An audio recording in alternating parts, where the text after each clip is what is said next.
Hi, friends. I'm Ryan from Fluent Flow, the English podcast. You know what to say in your head, but when someone speaks to you, you freeze. You default to yes, no, fine. Here's the secret. Native speakers don't memorize phrases, they recognize patterns.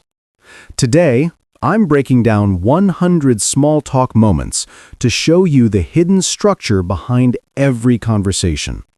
Weather talk, workplace talk, neighbor talk, each has its own three-part pattern. By the end, you won't need scripts anymore. You'll think like a native speaker. Most English teachers give you phrases to memorize, but real conversations don't follow scripts. Someone says, "Cold today," and you panic because that wasn't in your textbook. You don't need more phrases. You need to understand why native speakers respond the way they do. What's the pattern? What's the social purpose? When you learn that, you can handle any conversation, even ones you've never practiced. That's conversational intelligence. Stay until the end because I'll show you exactly how to practice these patterns this week. Think about this. When someone says nice weather, why do some responses kill the conversation while others keep it alive for 20 minutes? The difference isn't vocabulary, it's structure. Today we're learning the 10 fundamental patterns that make small talk successful. I'll show you real examples, explain why they work psychologically, and teach you how to create infinite variations. This isn't about repetition, it's about recognition. Let's unlock the code together.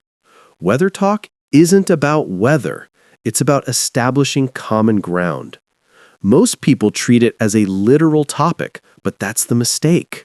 When someone says cold today, they're not asking for meteorological confirmation, they're opening a door for human connection, saying, I want to connect with you, let's start somewhere safe. You need to understand that small talk is never about content, it's about the social intention behind it.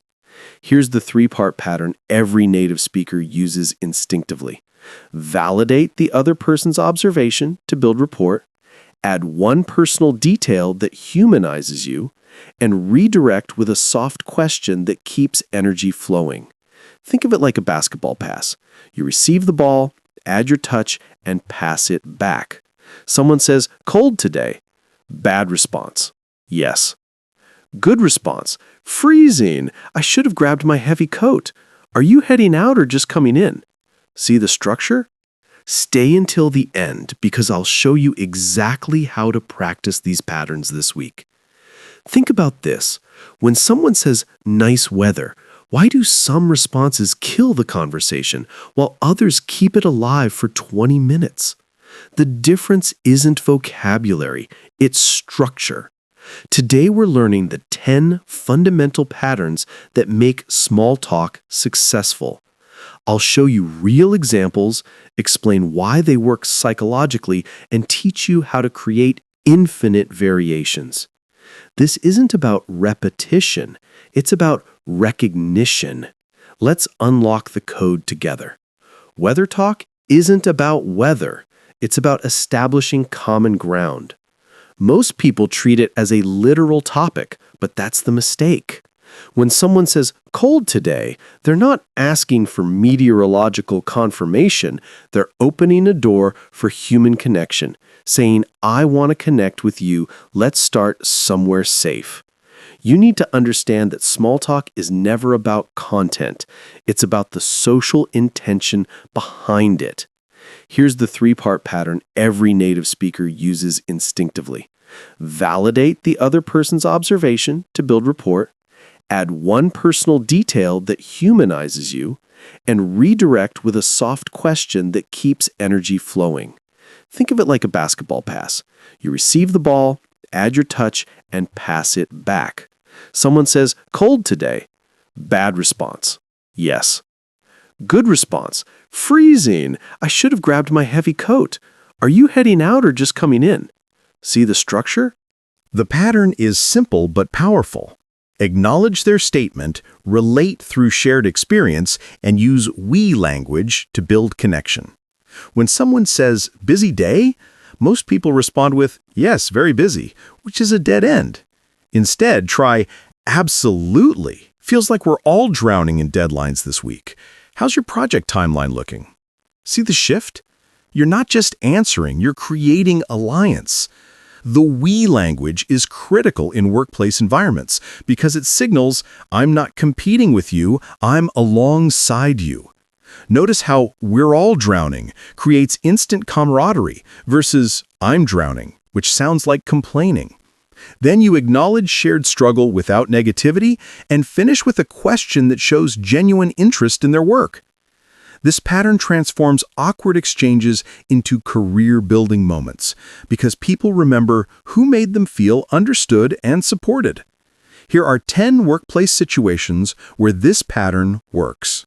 Elevator rides, coffee station encounters, Monday morning check-ins, Friday wind-downs, post-meeting hallway chats, lunchroom interactions, parking lot conversations, project handoffs, quarterly reviews, and team celebrations. Example, long meeting, huh? Bad, yeah. Good, right? We covered a lot, though. Are you implementing those changes this week, too? You've validated, connected through shared experience, and open dialogue. The mistake people make is being too formal or too negative. Too formal. Indeed, the agenda was quite comprehensive. Too negative. Ugh, that was a waste of time.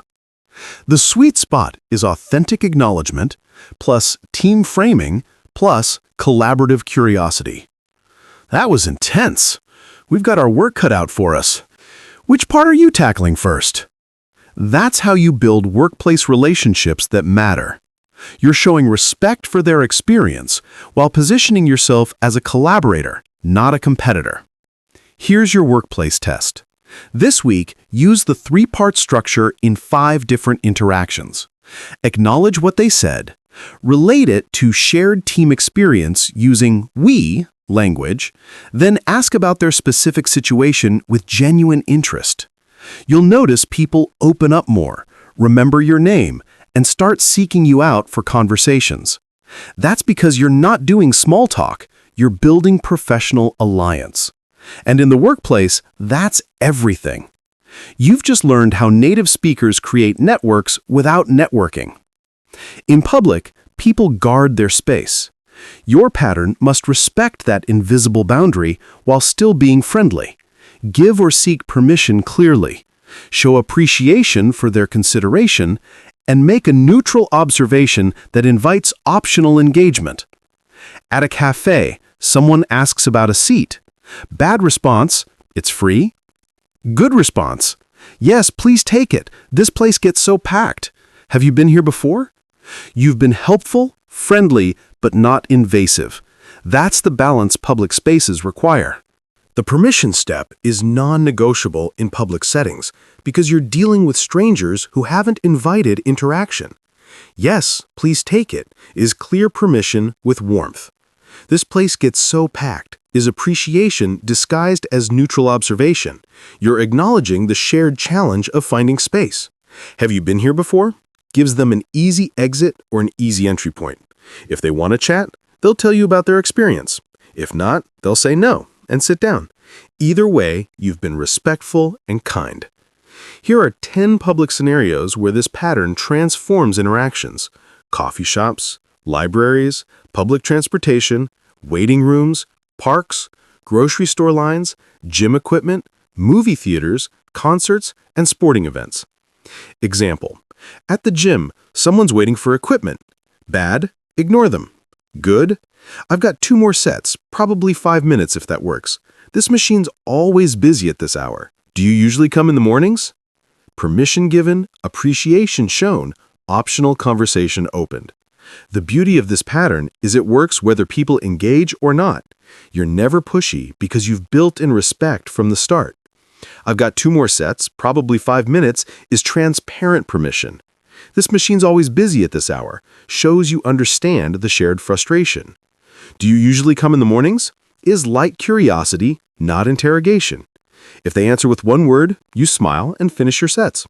If they open up, you've made a gym friend. Both outcomes are wins.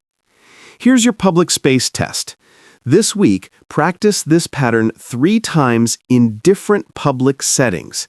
Give or seek permission explicitly, acknowledge the shared context with appreciation, and offer one neutral question that respects their choice to engage or not. You'll notice people relax around you because you're not violating social boundaries, you're honoring them while staying human. That's how native speakers navigate public interactions without awkwardness. You've just learned the art of respectful friendliness. Neighbors need consistency, not intensity. The pattern structure is delicate. Offer genuine, specific compliments, show interest in their projects, but always respect boundaries with easy exit points. When you see a neighbor, bad response? Hi. Good response? Hi. Your roses are blooming beautifully. Are those the ones you planted in spring? I'd love tips sometime if you're free, but don't let me keep you. Notice the escape hatch at the end? That's the key to neighbor relationships. You're building trust over time, not forcing friendship in one conversation.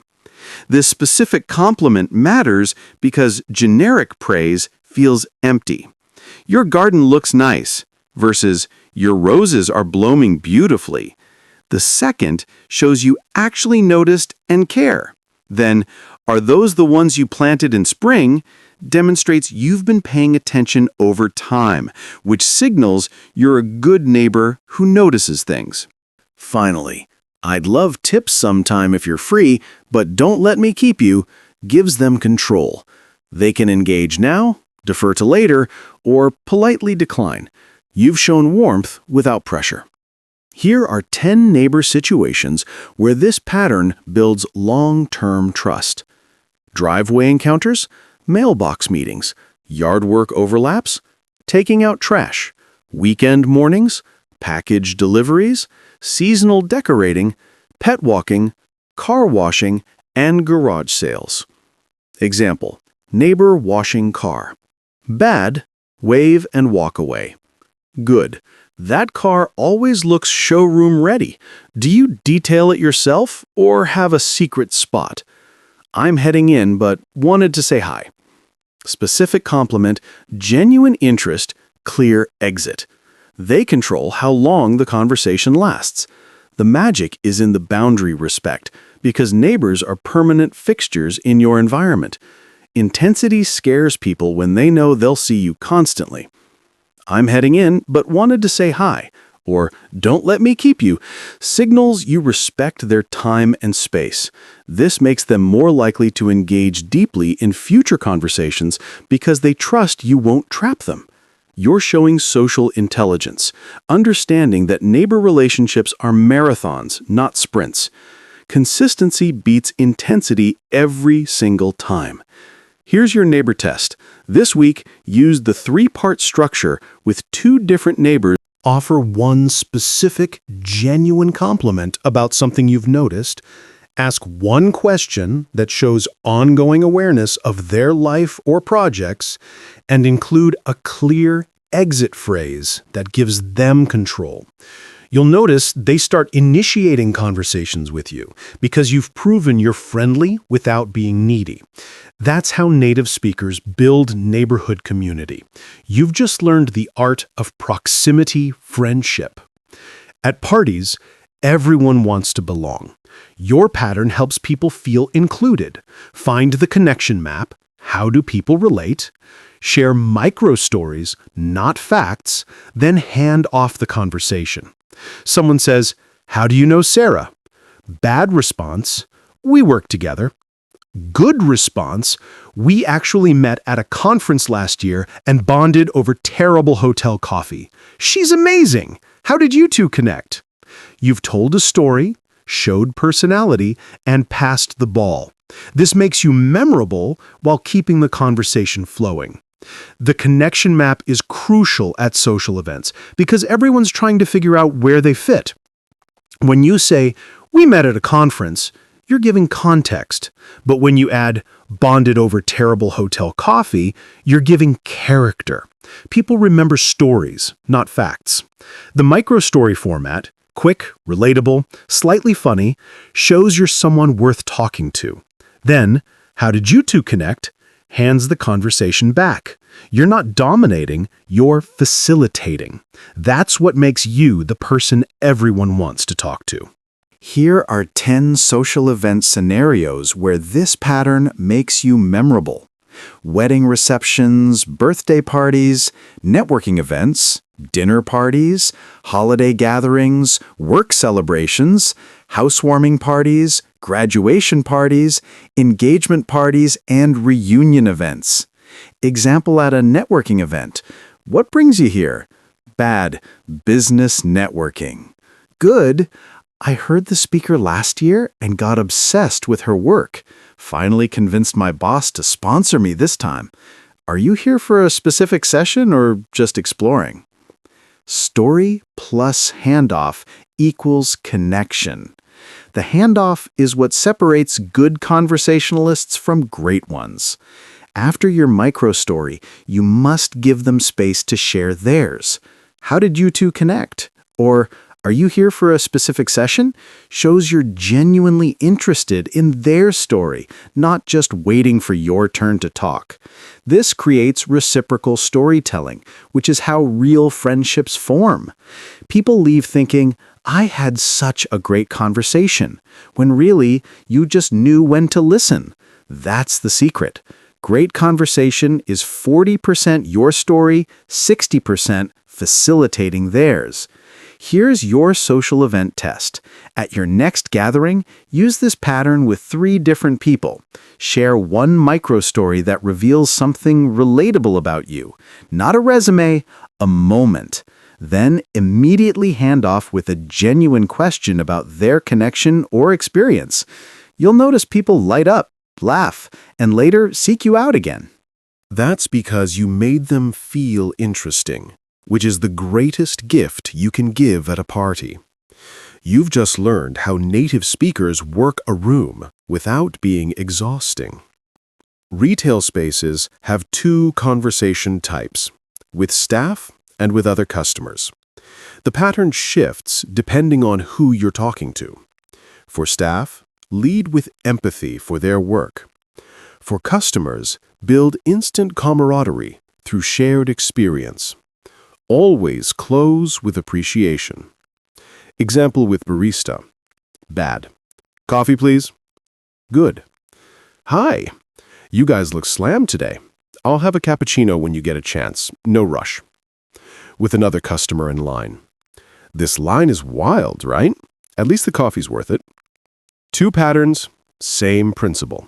Acknowledge the human.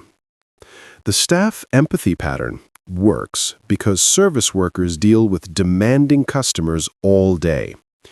When you say, "You guys look slammed today," you're acknowledging their reality with compassion. When you get a chance, no rush. Removes pressure and shows respect for their situation. This transforms a transactional moment into a human one. Staff members remember kind customers and often provide better service, not because they're supposed to, but because they want to.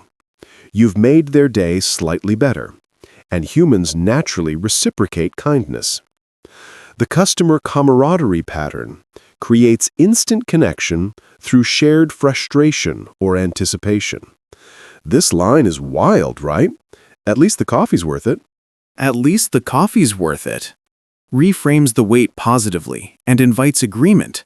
You're not complaining bitterly. You're creating a moment of solidarity. People appreciate this because waiting in line feels isolating until someone acknowledges the absurdity. Suddenly, you're temporary allies in the coffee quest. It's light, it's safe, and it works every single time. Here are 10 shop and cafe scenarios where these patterns transform routine transactions. Coffee shops during morning rush, grocery store checkout lines, bookstores with helpful staff, restaurants during peak hours, retail stores during sales, farmers markets with vendors, food trucks with long waits, bakeries with sample offerings, wine shops with knowledgeable staff, and specialty stores where staff are experts. Example at busy restaurant. I know you're in the weeds. Whenever you can grab us is totally fine, no pressure. Staff will love you. Here's your shop and cafe test. This week, practice both patterns. With staff, lead with empathy and remove pressure from your request. With fellow customers, create quick camaraderie through shared observation. And both with genuine appreciation. Thanks so much. Or, have a great day. You'll notice staff smile more, customers chat back, and these small interactions make your day brighter too. That's because you're spreading social ease in high-stress environments. You've just learned how native speakers humanize commercial spaces. Travel creates temporary community. Your pattern is built on mutual help. Offer or seek practical help directly. Acknowledge shared uncertainty, delays, directions, and bond over the journey itself. Someone looks lost at a train station. Bad response, ignore them. Good response, are you looking for the platform?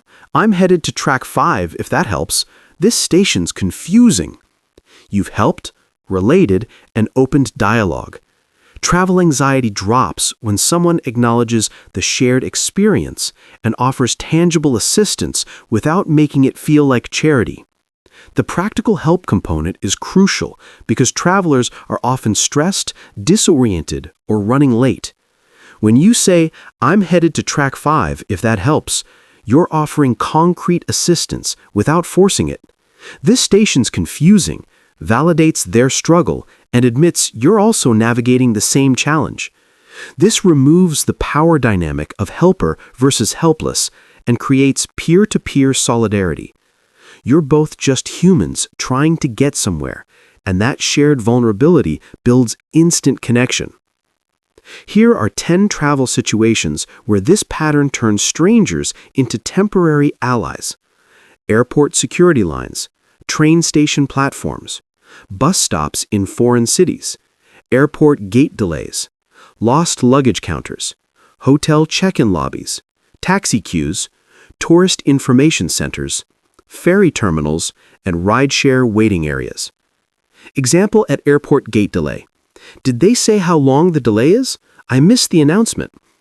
Bad, sit silently frustrated. Good, this delay is brutal. At least we're not alone in this mess. Are you connecting somewhere? Shared frustration becomes shared humanity. The journey bonding element transforms annoying situations into memorable moments. When your flight is delayed 3 hours, you can sit miserably alone, or you can turn to your neighbor and say, "Well, this wasn't in my itinerary. Where are you headed?" Suddenly, you have a travel companion. Maybe recommendations for your destination, possibly a funny story you'll tell for years. Travel is inherently unpredictable, and acknowledging that unpredictability together creates camaraderie. You're no longer suffering, you're adventuring together. Here's your travel test. On your next trip, use this pattern 3 times. Offer help to someone who looks confused, acknowledge a shared travel challenge out loud, and ask someone about their journey destination with genuine curiosity. You'll notice travelers light up because you've broken the isolation bubble that usually surrounds us in transit spaces. That's how native speakers transform lonely travel into social adventure. You've just learned the art of temporary community building. Weekend talk is about energy calibration. Friday pattern, be enthusiastic, match their excitement. Monday pattern, be honest but not negative. Ease into the week together. The structure stays consistent. Honest response, match their energy level, show genuine curiosity. Friday, someone asks, any plans? Bad, nothing much. Good, thinking about hiking if the weather holds. What about you? Doing anything fun? Monday. How was it? Bad. Fine. Good. Pretty relaxing. I needed that. How about yours? Energy matching is everything in weekend conversations. The Friday energy is about shared anticipation. When someone asks about your weekend plans on Friday afternoon, they're not just making small talk, they're celebrating survival of the work week with you. Thinking about hiking if the weather holds shows you have life outside work without bragging. What about you? Doing anything fun? Passes the excitement back. If you respond with nothing much, you deflate their Friday energy. Match their enthusiasm, even if your plans are simple. Finally catching up on sleep and Netflix. What's your plan? Still enthusiastic, still relatable. The Monday energy is delicate because everyone's easing back into work mode. When someone asks, "How was your weekend?" they want connection, not competition. Pretty relaxing, I needed that, is honest and relatable without oversharing or underselling. How about yours? Shows genuine interest. Avoid Monday mistakes. Too much detail. We drove 6 hours to the mountains, hiked 10 miles. Too negative. Ugh, too short. Or too minimal. Good. Find the sweet spot. Authentic, brief, curious about theirs. Here are 10 weekend conversation scenarios where energy calibration makes you likable. Friday elevator rides, Friday afternoon coffee runs, Monday morning arrivals, casual lunch conversations, end-of-day Friday check-ins, Monday team meetings, water cooler encounters, parking lot goodbyes on Friday, Monday email exchanges, and midweek weekend recaps. Example, Wednesday someone mentions weekend. Any plans forming yet? Response, starting to think about it, maybe a beach day if this heat continues. You? Midweek weekend talk bridges two energy zones, past and future. Here's your weekend test. This Friday, respond to 3 people with enthusiastic, specific but brief plans and genuine curiosity about theirs. This Monday, tell 3 people your weekend was good, or relaxing, or fun, with one quick detail, then ask about theirs. Watch how people engage more warmly when you match their energy rather than kill it with one-word answers or overwhelming detail. That's how native speakers build workplace rapport through ritual conversations. You've just learned the art of energy matching. Here's what just happened. You learned 10 conversation patterns that unlock thousands of responses. Weather isn't weather, it's common ground building. Work talk isn't updates, it's alliance creation. Public space conversations aren't interruptions, they're respectful invitations. Neighbor chats aren't obligatory, they're trust deposits. Social events aren't networking, they're story exchanges. Shop interactions aren't transactions, they're human moments. Travel encounters aren't chance meetings, they're temporary communities. Weekend talk isn't filler, it's energy calibration. You now understand the architecture behind small talk. Next time someone speaks to you, don't search for a memorized phrase. Recognize the pattern and adapt it. That's how native speakers actually think. They're not running through a mental database of perfect responses. They understand the social purpose behind each interaction type and respond accordingly. Weather talk builds rapport through validation. Workplace talk creates teams through we language. Public space talk respects boundaries while staying warm. Neighbor talk builds consistency with escape hatches. You've learned the system, not the scripts. Think about what you used to do. Freeze, panic, search for the right words, default to yes or no or fine. Now you have frameworks. Someone mentions weather? 3-part pattern. Validate, personalize, redirect. Someone asks about weekend? Match their energy, share briefly, return curiosity. Someone looks lost? Offer practical help, acknowledge shared challenge, bond over journey. These patterns are transferable, adaptable, infinitely useful. You're not memorizing, you're understanding how conversation actually works at a structural level. Here's the truth that most language learners miss. Native speakers aren't more fluent because they know more words. They're more fluent because they understand social patterns. They know that shop talk requires empathy, neighbor talk requires boundaries, social event talk requires storytelling and handoffs, travel talk requires solidarity. The words are almost irrelevant once you understand the pattern's purpose. You can swap vocabulary, change contexts, adjust details, but the pattern stays the same. That's the difference between memorization and mastery. You've just learned how native speakers build relationships through routine conversations. Every weather comment, every Monday morning check-in, every "how was your weekend?" is an opportunity to create connection using these patterns.